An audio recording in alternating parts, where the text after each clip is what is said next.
Hey, good evening. My name's Brett Stallcup, and welcome to Choices Podcast. You can find us at choicespodcastofficial.com on Facebook group or YouTube or many other streaming services we got out there. But we are here to help people make better choices in their professional, business, and relationship part of their life. We've been concentrating on the topic of our last five shows has been World Gone Crazy.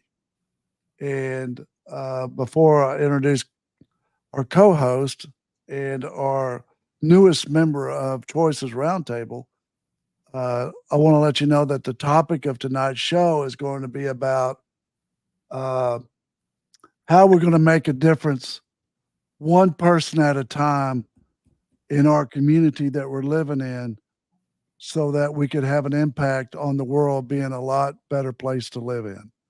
Uh, with that being said, meet my wonderful friend and co-host, Carcass John.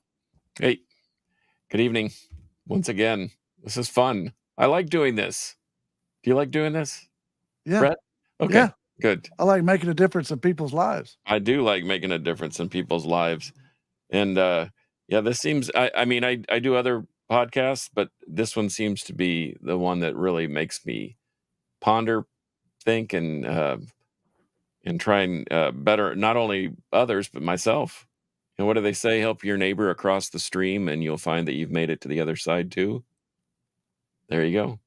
So I think that's Confucius, but that's my own interpretation of that art of war stuff. But anyway, you ready for a Yeah, good lyric? yeah. Let's go ahead and do a lyric, and then we'll introduce Denny.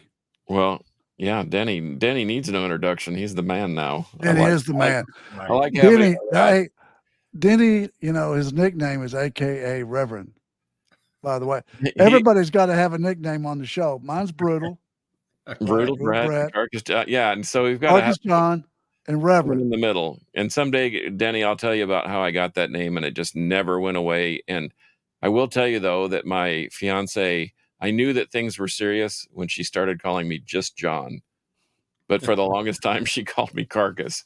So I want to hear that. Everybody in the metal world calls you Carcass. at When some point, anybody's worried about you and they call me, yeah, Henry calls me. He says, "Have you heard from Carcass, dude?"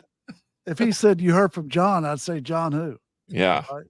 Well, it's an interesting story, but one that just it happens. And I think as long as you don't nickname yourself, I nickname Brett because he is brutal. I've seen him work, but it's a good thing. He's the guy that you want in your corner. Trust me. Yeah.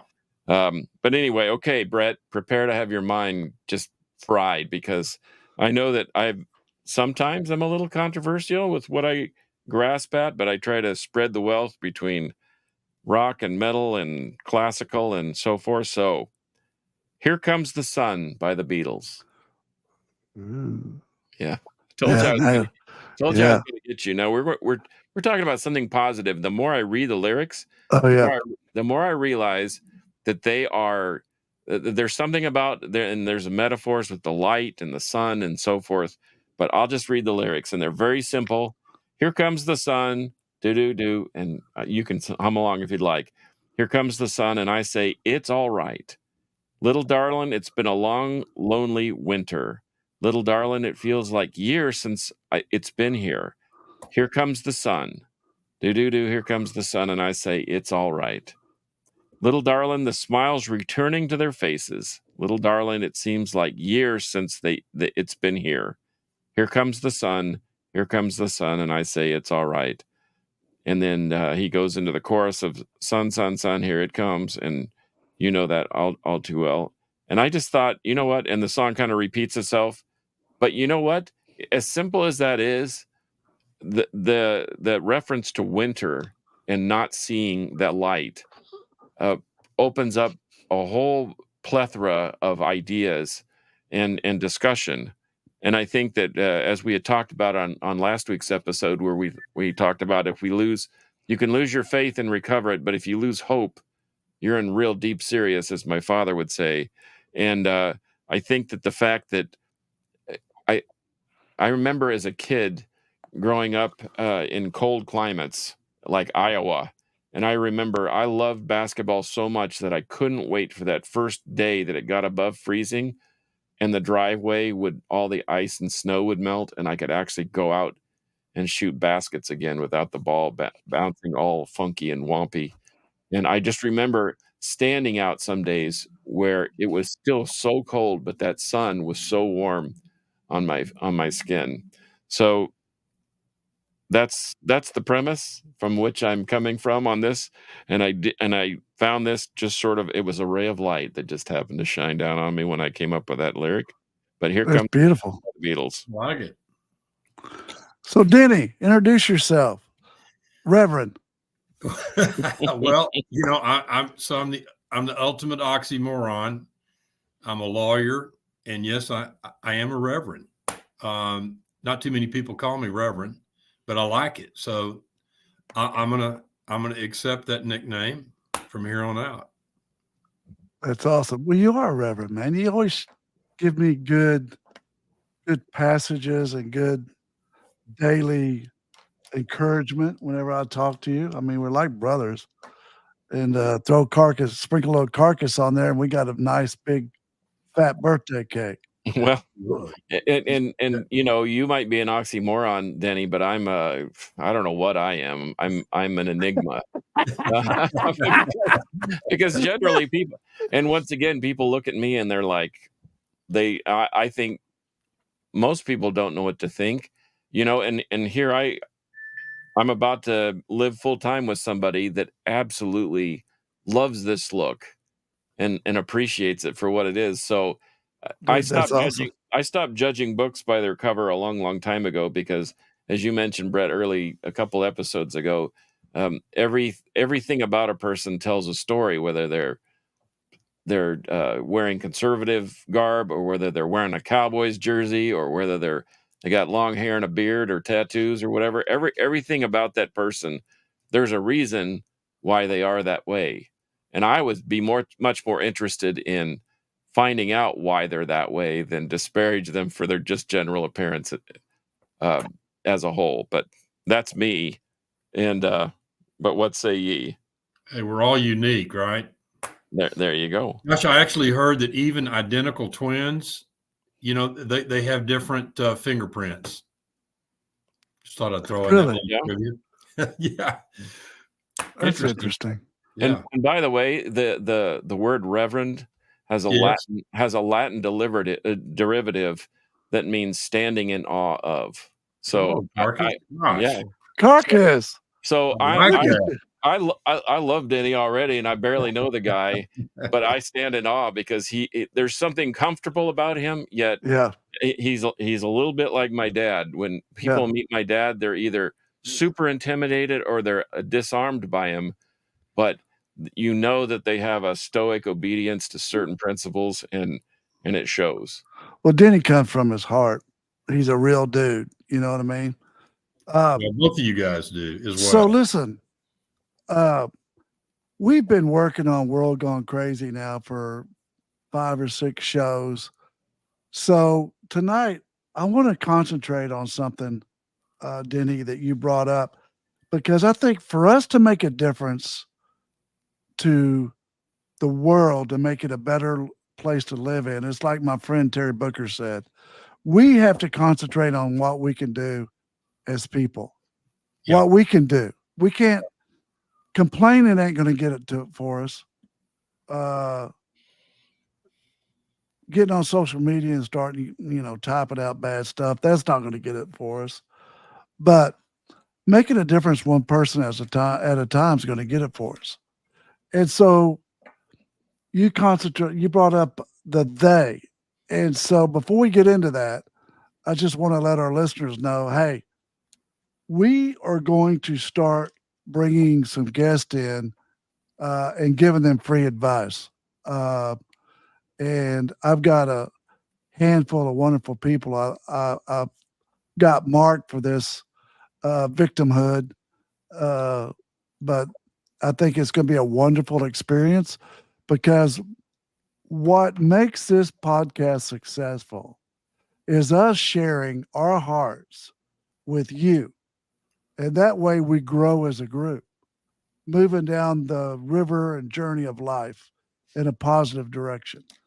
So, Denny, you brought up that, and the people kept reaching out to me all week after you brought that up. The they. Would you go ahead and talk about that again, real quick?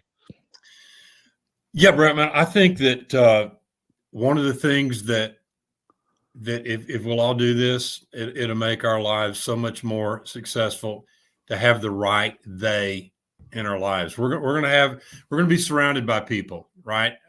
Hopefully, because I can tell you this too, we weren't made to do this solo.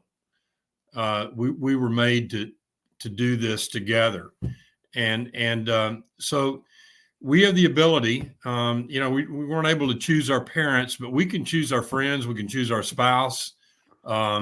Thankfully, Brett, I know you and I we've made some very wise choices there. We married way over our heads, and and that's part of having the right they. But you're going to have family, and that's great. But I'm talking about the people you choose to be your close friends.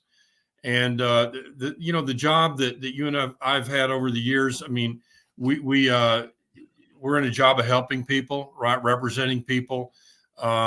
We get out there, and we're not always around, the most uplifting people. Sometimes our clients, are not so. But I'm talking about who we choose to have as our close friends, and that may just be a handful. It may be 1, 2, 3, 4, 5. Having the right they. So I like to use this acrostic. So I didn't come up with this, by the way, but I think this helps me remember it. THEY. So the T's for tough. We want to have tough friends. What do I mean by that? Well, you two guys, y'all fit the bill there. Mr. Brutal Carcass. I mean, so Mr. Carcass. That's the first. Mr. Carcass, John. Mr. Carcass, John. Tough. So what do I mean by that? I mean, these are people that are tenacious. These are doers. These are people that have your back. These are people that are a force. They're steadfast. So we want tough people around us. The H is honest. So we want honest. Let's stay with T real fast. Okay. So tough. So when I hear the word tough, I hear people that are the calm in the eye of the storm. Yeah. Everything's blowing around like a tornado, and they're steadfast standing there with you. That's good. Right? That's right. They're not giving 1 inch. They're helping you, standing right beside you, holding you up. Yeah. They got your back. They got your back. Oh my God, that's my favorite saying. Well, I had a coach in junior high school, a basketball coach, and we had a team walk in from they split the state in half, and you have one division on the south part of Alabama and another division in the north, and we'd never seen or played anybody from Birmingham. This was a school in Montgomery, and when these guys walked into the gym to play a state championship game between the two north and south divisions, these guys, and we're talking 9th grade now, these guys all had beards and chest hair and drove their own cars. And we thought, good grief, we are in for a tussle. We're just a bunch of fuzzy cheek kids. And I'll never forget Coach Bobby Eskew. That's an Eskew. And I don't know if he's still around, but man, what an impact. He gathered us all up and he said, I know what it looks like, but if ye are prepared, ye shall not fear. And we went out there and we played those guys tough, and we ended up winning the game. I don't even know how. I think we actually played. I think we actually weren't intimidated. So because of, to your point, Brett, because Coach Bobby Eskew was steadfast, he instilled a willingness to be tenacious and to not fear. But it took him to gather us up, and we thought he was, he was the football coach. He wasn't even the real basketball coach, but he took a football approach to the game, and somehow we managed to win by a few points. That's all I remember. Sure. I look at Chuck Swindoll as tough. You know, he was the head of the seminary for a while, and I had an opportunity to meet him. I had Reed with me, Denny, my best friend since we were 7 years old. We were in the Highland Park cafeteria, and there's Chuck Swindoll sitting over the corner. And, you know, Reed, he just goofball. I was like, dude, don't say a word. Just come up. We're going to introduce ourselves. This is Chuck Swindoll. So we go up there and say, hey, Mr. Swindoll, how you doing? My name's Brett Stalkham. This is my friend Reed Berry. And he puts his hand up and he goes, stand firm, young man. Stand firm. And I'm like, oh my God, he said stand firm. But that's tough, man. Yeah, you know? Absolutely. It's tough. And I'm not really talking that. about, you know, a he-man. You know, I mean, tough comes in all forms and sizes and genders, you know. Oh, yeah. 2 genders, right? But yeah, but it's that character trait that that's priceless. Okay, look, I'm going to say something here, and y'all might give me the hairy eyeball, but I truly believe this. Women are a lot tougher than men. Hey, no argument from I'm me. not even gonna go there because you're right. Yeah, I know. I agree. They are. Yeah. I always ask Denny when we're talking business, something that we have to do, or one of our cases, or just business. I'll say, what does Sudesh think? Because I know that she's got his best interest. Yeah. And then he'll ask, what's Sanka think? Okay. Yeah, absolutely. Yeah. Because, you know, Carcass, you're headed right there too.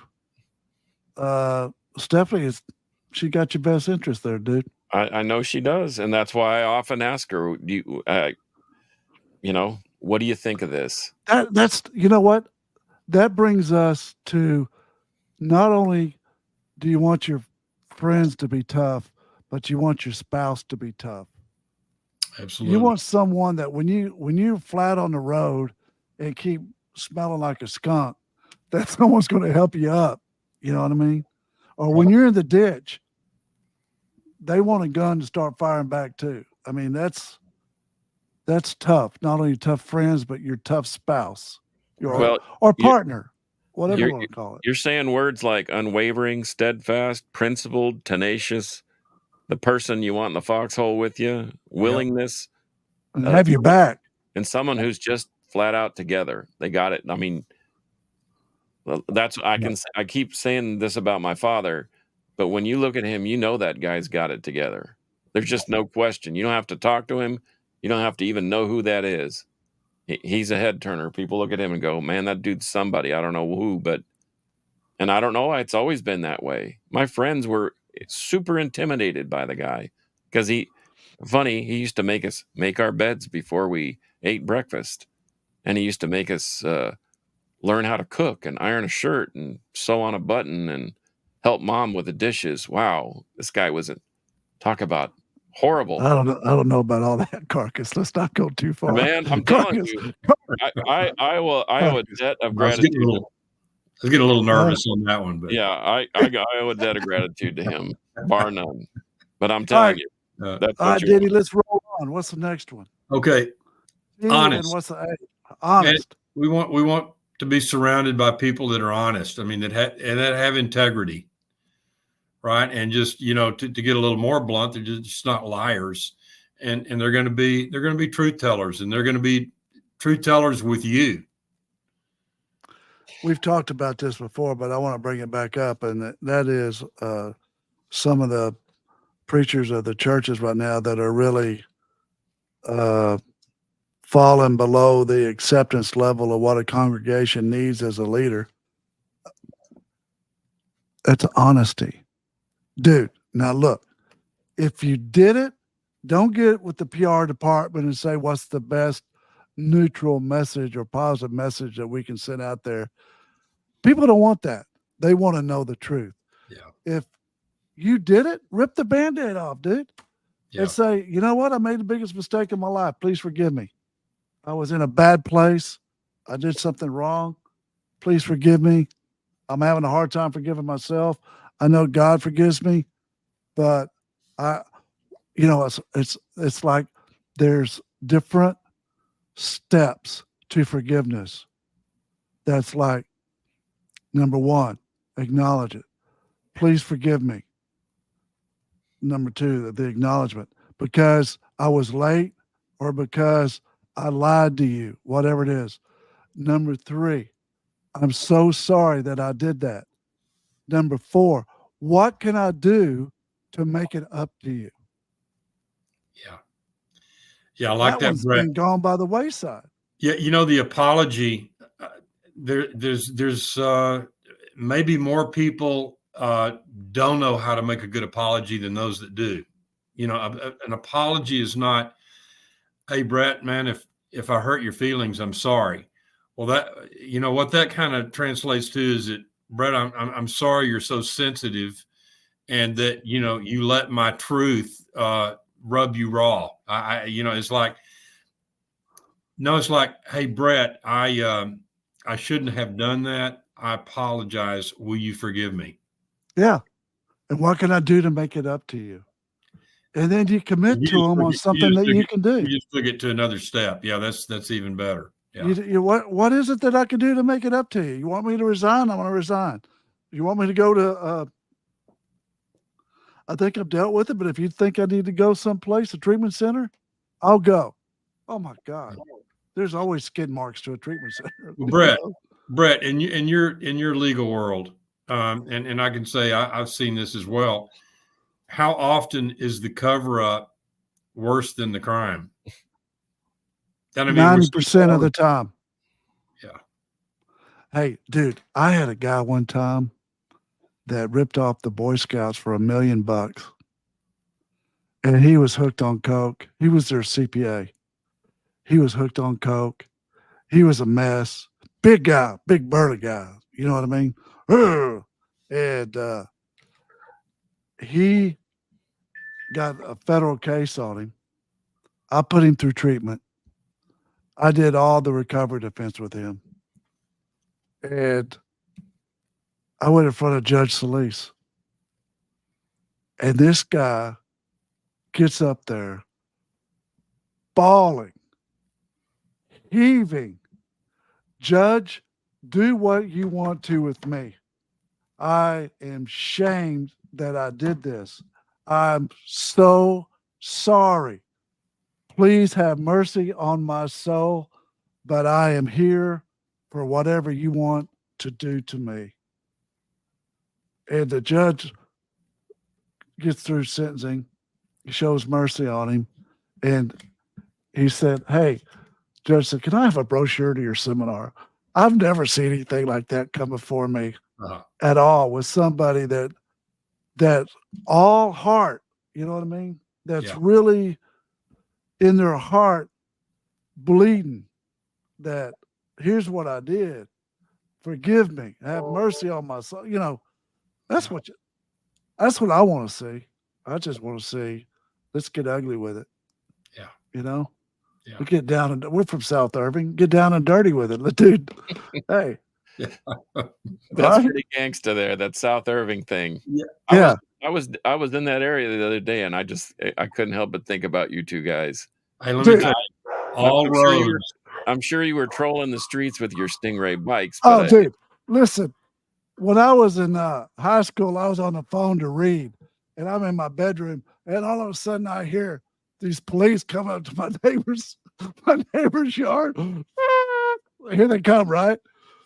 Get out of the house. And I hear I sneak up with my nose and my eyes peering over the windowsill looking, and I hear this, shoot me, shoot me. That was my neighbor saying that, man, my dad's neighbor. And I'm like, dude, when I can get out of here, I'm gone, man. I'm still there. I'm still there, guys. Oh yeah, but come on, dude. You like food North Irving. That's a whole big difference. You know, you steak eaters. All roads lead through Irving, Texas. Yeah. I mean, I try to figure it out, but it's a fact. It makes no sense. Yep. Sure enough. Okay, let's keep going. We had fun with that. HTH, now E. Yeah, E. So you could go two ways with this: encouraging or enthusiastic. I think they're somewhat interchangeable, but you know, you want you want the right they, and the right they are going to be enthusiastic. They're going to be encouraging. They're going to celebrate, Brett Carcass, your achievements. And you do something great, they're not going to be thinking, well, man, how did he do that? Or I wish I that added. They're going to celebrate you. They're not going to be downers. They're not going to be doggy downers. These are people. He's lucky. He's lucky. He's standing in the right place at the right time. Yeah. I hate those kind of friends. No, man, you don't want that. And no, dude. They celebrate your success. They do. And they get excited about your success, and they're uplifting. Yeah. You know what they say? They say, I'm proud of you for what you've done. But you want someone to, I like the word encourage. You want your friends to encourage you. Yeah. It's like, that's where we are in our life, to be honest with you, Denny. I mean, we're a little bit older. Things have gone good for us, right? And I like getting these young ones and encouraging them to do good stuff for themselves, right? Right. And move the right way. Absolutely. I like encouragement. Oh, I wrote the wrong word down. I wrote ethical, but I guess that was. You're talking to two lawyers. Well, no, dude, I actually like them. I know, but you need to draw a line through that right now. We'll come back to it. Yeah. Do you know, Carcass, did you know that every year, Brett and I, we have to have so many hours of ethics? Have you ever really thought about that? Is that I guess they think that we just have to have it every year. We've got to take courses in ethics. It's 5 hours of ethics. That's right. Wow. Hey, listen to this, though. I'm glad that you brought this up on the E. Encourage. Yeah. So my brother died of cancer, right? Right. Melanoma was a torturous disease, dude.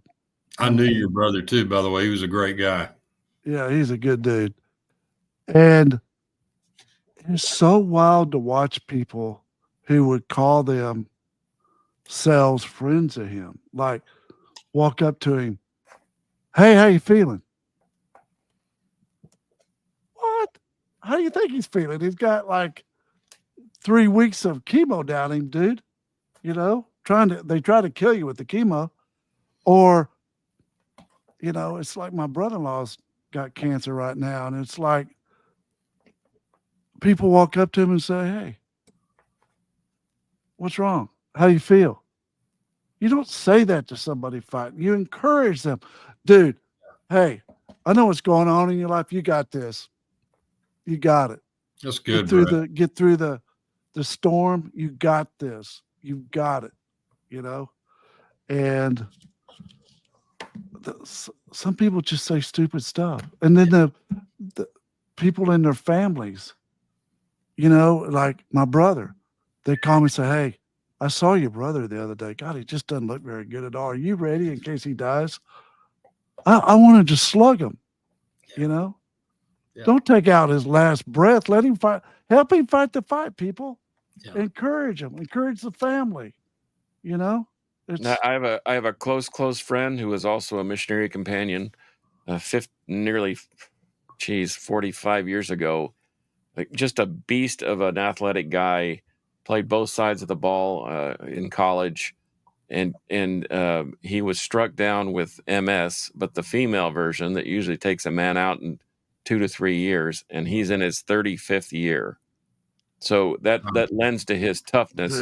He's tough. God bless him. But Joe Copeland, bless his heart, I don't ask him how you doing because I know. I can see with my own eyes. I can hear it in his voice, and I'm in tune with him because he is like a brother to me. And I do the same thing. I do exactly what you said. I say, you know what, Joe, you're not gone yet because you're still not done with what you got to do here. Well, what can I do? Well, that dude has done more genealogical research than you can shake a stick at. And all those people now have families all over the world now have the missing link in their family chain or their family tree, because this guy, the only thing he could do was continue to use his mind and his modem on his computer and his mouse and right click and left click and make sure that those records were found. And I'm telling you, and it's in the tens of thousands of names that he's found. through this genealogical program. And I tell him that it brings closure to people when they find that link. You know, my mother and my crazy aunt, bless her heart, Auntie Karen, I love you, but she has our genealogy traced all the way back to Adam, if you will. That's having too much time. And Dude, that's having too much time. But my mom is stuck in the 4th century, and I could just every day I'm waiting for the phone call from Joe to say I found the missing link, so your mom could be happy. But to your point, is you know how they feel. If you've ever just been sick, let alone had cancer or chemo. We just had this deal with this band thing, and Brett, I brought it up a couple episodes ago, where this man's dying wish. He was a vocalist in this great local band, and his dying wish was the name goes with him when he goes to the grave. And how long does a promise last? Well, it didn't. I guess to these folks, it lasted 5 years because they're ready to start the band back up with the same name. And but to watch him, you know, I didn't have to ask Bruce how he felt. I mean, you can hug the guy and feel, you know, the bone through the skin. You could see just how he's struggling to get around. So to your point, you know, being enthusiastic and encouraging is one thing, but you also have to be cognizant of what you're dealing with here too. And it may have like your brother, it may have an unhappy ending, but let him get there on his own. Don't hustle him out the door. Oh yeah, dude. So my brother, he had, you know, he was very popular in South Lake. You know, he was a coach out there, and so they'd always bring a group of doctors into his room and tell him that they can't do anything else for him, right? And we're at Southwest, and they did that. And no, Zell Lipsky. We're at Zell Lipsky, and they did that again. And I'm crying, and he goes, "What are you crying about?" I said, "Well, I don't want you to go anywhere. I just got through shaving him." And I said, "I don't want you to go anywhere, man. I'm just really how close we've gotten, and I don't want you to go nowhere." And he goes, "Then why don't you put your shovel down? And I tell you what you're going to do. You're going to hand me my cane, and you're going to carry me out to the nurse's station by the elevator, and then you're going to help me walk back. Because if I won't give up on them, they won't give up on me." Wow. There wasn't a dry eye on the floor, dudes. It was like, that's encouragement. Yeah. You know what I mean? He was encouraging himself. Well, if y'all going to give up on me, the hell, I ain't going to give up on myself. Them nurses out there ain't going to give up on me. Give me my cane.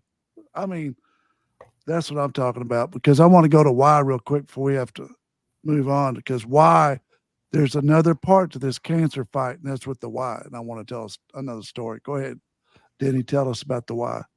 Yeah. So the why is the yield. And what I'm talking about is these are people that yield their lives to God. And again, you guys know where I come from. I mean, I think I'd probably, you know, reverse it, put that at the top. And again, you know, something that that I think we as Christians, and what I do now, you know, I'm very involved with the church. It can be easy for me just to hang out with a bunch of Christians. And that's not what we're supposed to do. And sometimes it's easy, depending upon where we find ourselves in life, to be around people who aren't yielded to God, who don't have faith. But so sometimes we have to work to be around those folks. But our close friends, the ones that that are really in our inner circle, if you will, they need to be Christ followers. So I would tell you that our close friends, they need to have that in their lives. You know what's interesting you say that, because we talked about this time and time again about the loving community. So the church community, you're not going to do wrong in that. You know, some people won't say Jesus. Some people don't say God. Some people say higher power. But the sober community is a perfect place for people to stay sober, right? Yeah. And the jail community is a perfect place for people to stay in jail. And Carcass has got the whole metal community they just love, they worship him, right? Well, But they don't worship but he's got him, his whole family community too but that let me loves just him. say, and let me say something to that. I Right? think, um,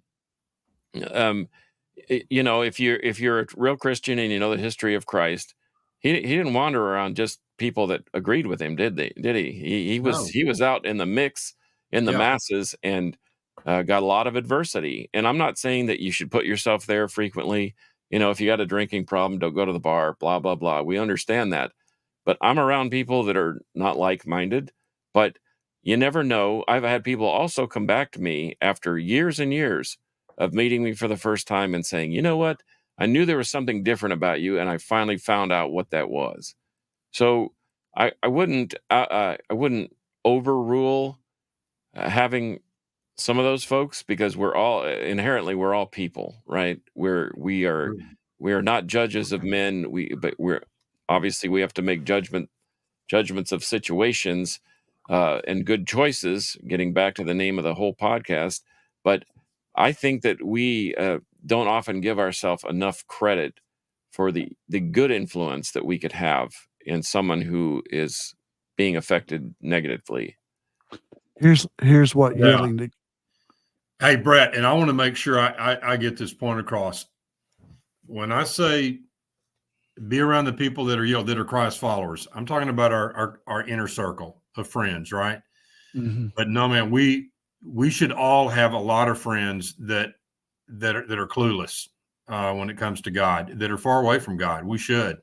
I mean, otherwise, why not just why doesn't God just go ahead and take us on up? As Christ followers. I mean, we're here to influence Yeah, others. but here's what I hear when I hear yielding to Christ. Yeah.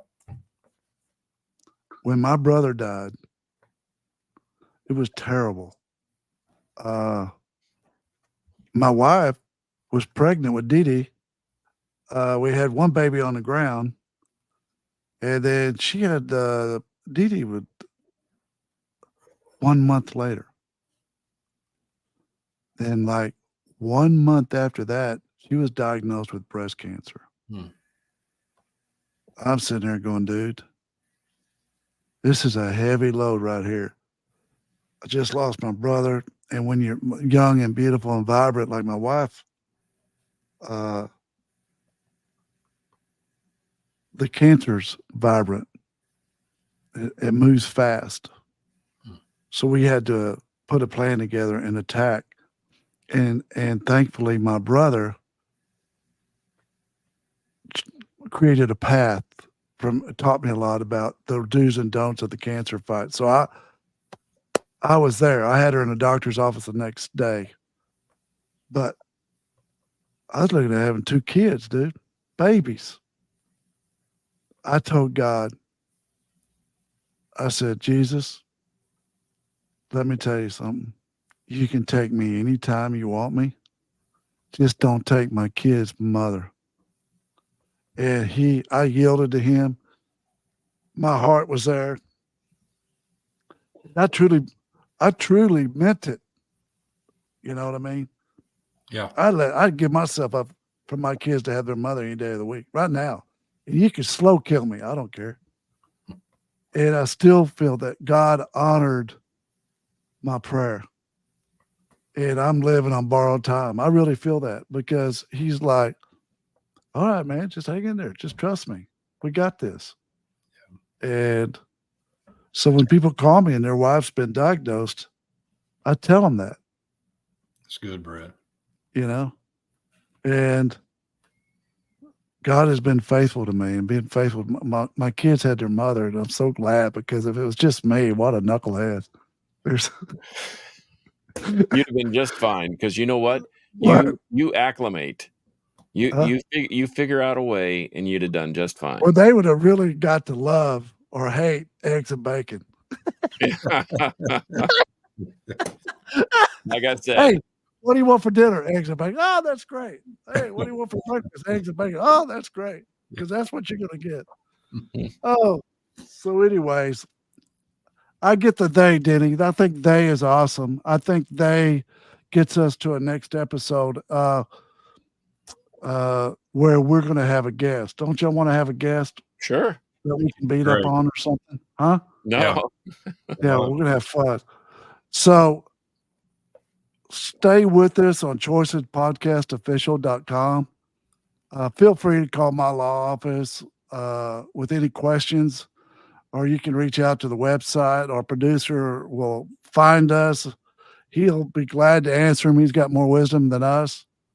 So we always like to end our podcast with a quote. And today's quote is, if it's important to you, you will find a way. If not, you'll find an excuse. Amen to that. Yeah. Amen to that, dude. I've come up with a lot of excuses. I think we Anyways. all probably have learned a little hard lesson or two about Yeah. coming up with excuses. Yeah. Well, thank you for joining us on Choices Podcast. We're here. We're trying to make a difference in people's lives and help people make better choices. It's trying to change the community one person at a time, showing each other how to love each other. And we've enjoyed doing the World Gone Crazy. And so we look forward to seeing you on our next live broadcast with a wonderful guest. Y'all have a good night and a good week. Thank you. Have a good evening. Good night.